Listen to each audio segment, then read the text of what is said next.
Wipe season is upon us.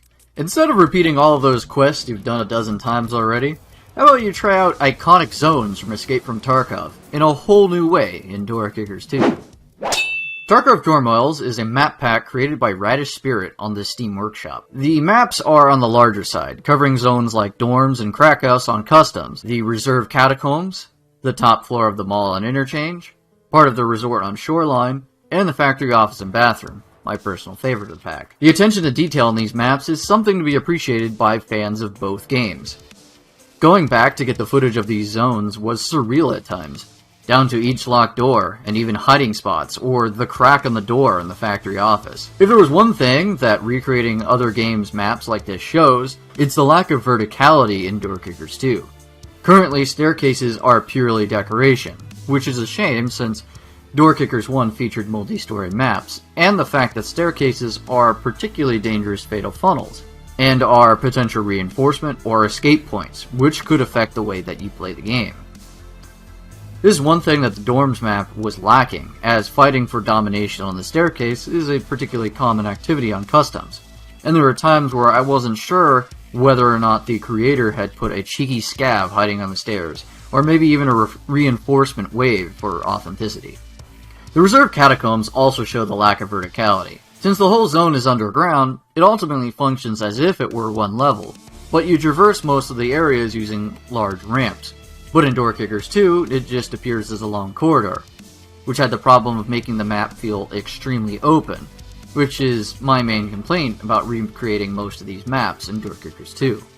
Once again, staircases aren't functional, which means that while you could use this corridor to go down the stairs to access the power room in Escape from Tarkov, instead you have to go completely around, and this corridor weirdly forms a dead end. This isn't a complaint on the map maker's end, it's just a limitation of the game. This is why smaller, more self-contained maps like the factory bathrooms or resort are my personal favorites of this pack. While I did enjoy the larger maps, I also felt they really weren't meant for this game, as a ranger marksman could easily dominate the long angles beyond 15 meters with little to no threat of retaliation.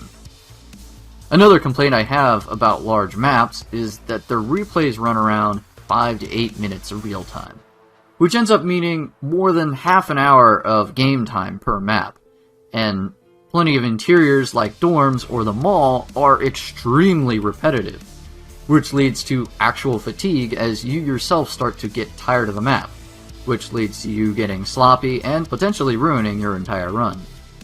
Given, this is a real problem in CQB work, such as during the Battle of Fallujah, in which Marines had to clear every single building of insurgents. There could be insurgents in this room, or there could be civilians, or could be nothing. Do it enough times, finding nothing, and you'll start to expect nothing, and get sloppy. Which frankly is what made the mall map so stressful to play, as you try to anticipate being attacked from literally every dark corner. Which is honestly how it feels to play Escape from Tarkov. So, maybe they did a good job recreating this in Door Kickers 2. At least I didn't have to get clapped by Keela while playing on the mall map. Alright, you want some? It's Killer!